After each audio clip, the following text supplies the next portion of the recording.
Hey everybody, Scoutcrafter here again, midweek Wednesday. Hope you're doing well. We got a good show planned for you today. First of all, Poor Man's Flea Market. A lot of you like that. And, now that the weather is breaking a little bit, when it was in the teens, I got to tell you, I wasn't walking. I don't enjoy going walking at night when it's 12, 15 degrees. It's just too cold, but I do enjoy it. Anything over freezing, I'm out there. So the weather's been real good, and the other day I was out there walking and I saw, well, first of all, I saw this, and I thought of my buddy Dave, old Sneelock's Workshop. I said, boy, if he was around here, look at this big stack of firewood that was perfect for somebody that has a wood furnace or a wood stove. I mean, that's all oak. It was probably a cut up pallets, and all you had to do was cut up and put it in your stove. You're good to go, right? So that was nice. But then later on, I was walking and I saw this in the garbage, and this is right around the corner from my house. And at first I was going to pass it by, but I said, no, I can't pass this by. Let me show you what I picked up. And here it is. What you're looking at here is what's known as a hot plate. Hot plates have a huge history in our country.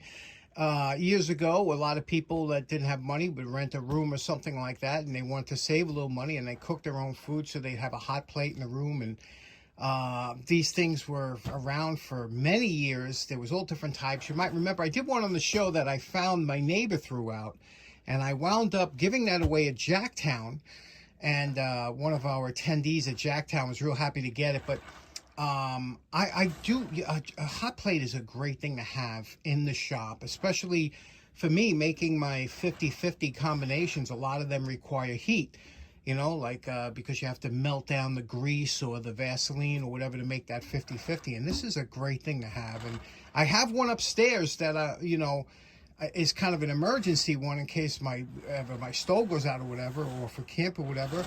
But I don't want to use that down here. And this one is looks like it's been through heck, right? But you think it works? First of all, let's take a look at the back here. It's an Oster. You see that here? Oster, and that's a good company right there. And it's pretty heavy. This one here weighs in at 4.5 pounds. So what do you think? Do you think this works? So before I said start cleaning up anything, let's plug it in and see if it works. Okay, I plugged it in. It's on off. Let's turn on. This is an indicator light, hopefully. Oh, we got indicator light on. I'm going to turn it up a little bit here and feel that if this gets warm, it should get warm pretty quick. I'll put it up to high. And, there's not too many things that could go wrong with these hot plates, because all it is basically a heating coil. And I can feel it. Yep, it's working. So there we go. Look at that. That's a good find, huh? Let me clean it up because it smells.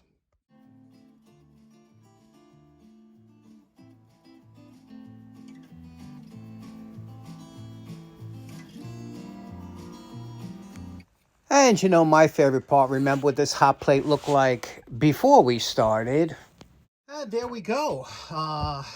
Cleaned it up, used Comet because it has bleach in it. Everything's nice and clean there. So use some automotive polish and wax around the top, and you can see how nice that comes out. It works really good. Now, it doesn't smell. In fact, it has a pleasant odor like that of automotive wax that's heated up. So there we go. This one's in the can. This is a great shop hot plate. And what do you think? You ever have a hot plate? You ever cook on a hot plate? Okay, next up, tomorrow, Thursday, is the Long Island Tool Meet that we meet over in Smithtown at the Frank Brush Barn. And we'll be there tomorrow about 5 o'clock in the evening till I think about 7 or so. Anyway, we haven't been there in a while. And the last time I saw my good friend Brian O'Hare, we all know Brian. We love Brian. And Brian said, do you think you can do something with this? This was a cover.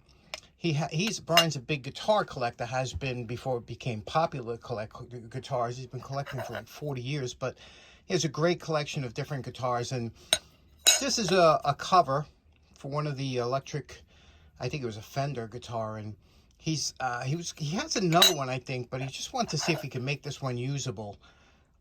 Because they do come chrome plated. And he says, can you do anything with this? So I said, what do you say we try and polish this out? It is steel. And they usually come either nickel chrome plated, but let's see what we can do if we could just polish this out. First thing we'll do is we'll take it to the soft wire brush. Okay, this is with the wire brush, and you could see here a couple different wire brushes, but you could see the pitting. There's pitting on there, and again, this is only for the 3-foot rule as a spare maybe, but you know, that pitting would be, you'd be able to see that. So let's take this and take it to the belt sander and see if we can't smooth out some of those pitting. Okay, this is with the coarse belt, and we had to go through, actually I had to take it to my belt sander to go even harder to get under those pits, and that's the best we could get it. Now we're going to go to a finer belt to get rid of these scratches.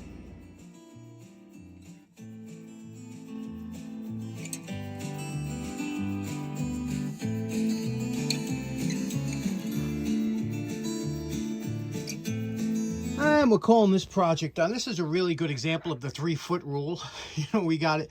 It'll look really good on the guitar. You can see it's got a nice shine, nice polish to it. You know, it won't look out of place. It'll look like it's original. And this is just a polish. You got a little, you know, a little marks in there, but we can't get rid of it. But that's a good secondary piece of spare. And it came out real nice, didn't it? Okay, next up, again, since tomorrow at the Long Island Tool Meet, I'm going to run into my buddy Richie Kemp. Richie gave me this lantern a while ago, a few months ago, and I wanted to get around to it, but I haven't had, you know, I've been so busy. Let's take a look at what we got here. This is a Redbird. You can see here, Redbird, Delta made this electric lantern. Boy, this is an old one, huh? And you could see, boy, if one thing that we've really come a long way with is flashlights, right? You have to admit, flashlights have changed so much. But you can see here, this one is actually in very good shape. Believe it or not, the paint is in good shape. You know, the handles are kind of rusted, pretty bad. But the paint is in good shape. It just needs a good polishing and clean up. And you can see it's got some years of grime and dust, but the lens is still intact. It's got the reflector in there. Let's see what we got. Let's take it apart and see what we got going on.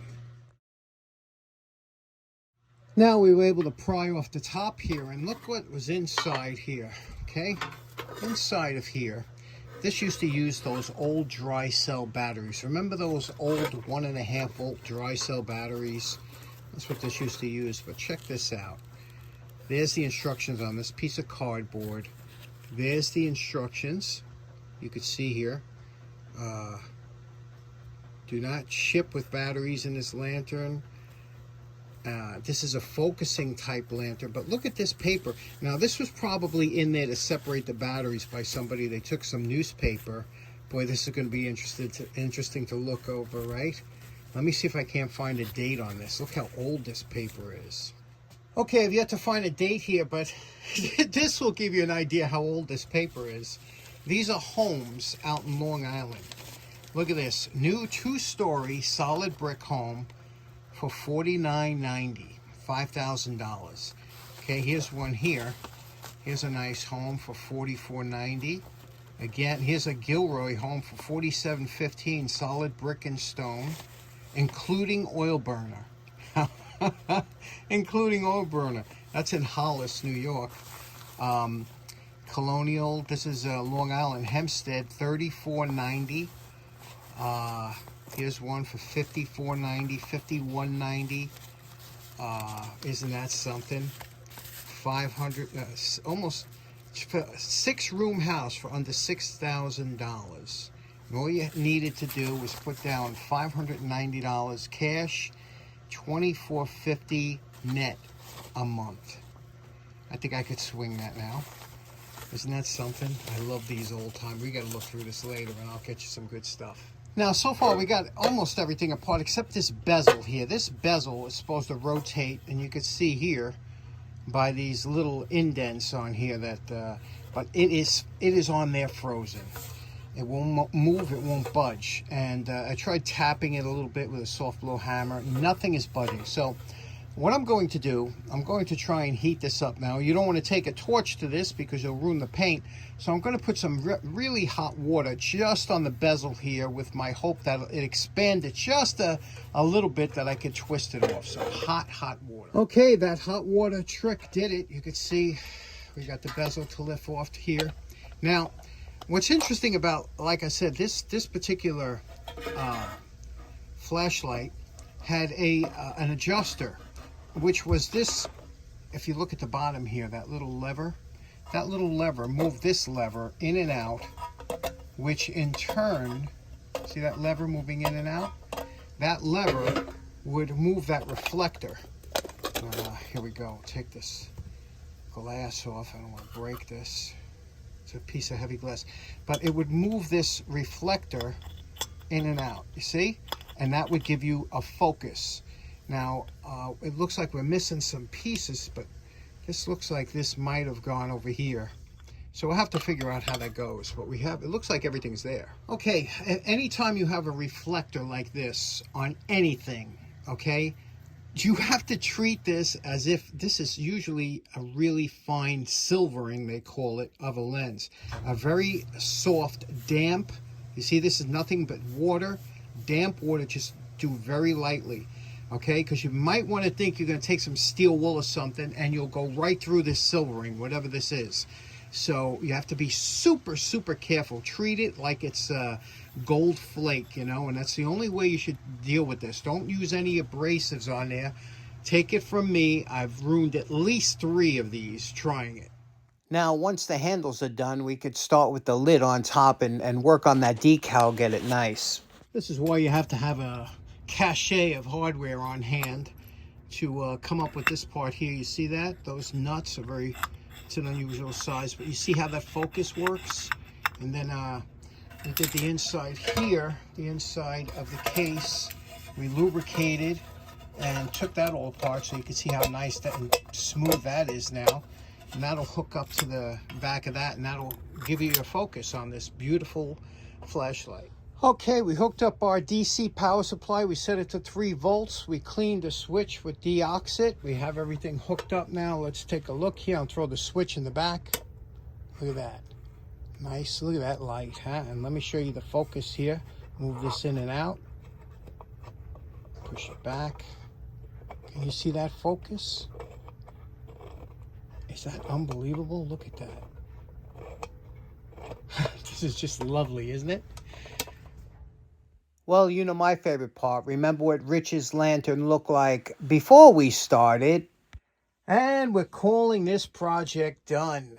Let's take a look at what we did here. First of all, we cleaned the entire case. We went over it with polishing compound, followed by some wax, and brought back the original paint the way it was. We cleaned up all the handles here, and they all function the way they should now, and straightened out the bailing handle, the top one. That works really good, and now nice and straight. Cleaned the lens, cleaned the reflectors in the back.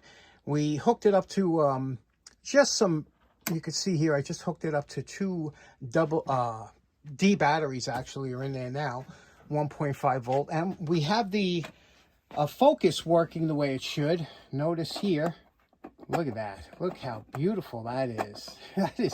This is just a terrific light. Isn't it? Just a beauty, and it's very bright. So the bulb still works, everything's good. So what do you think? This one's beautiful light, and this one's in the can. Okay, so in closing, special thanks to Richie Kemp again for that lantern. Today we had a little bit of a mosh that we missed on Monday. We'll see you again on Friday for a short video, and then Monday I'll have a report on the tool show. So I hope you have a great day. Thanks so much for tuning in. Take care now. Bye-bye.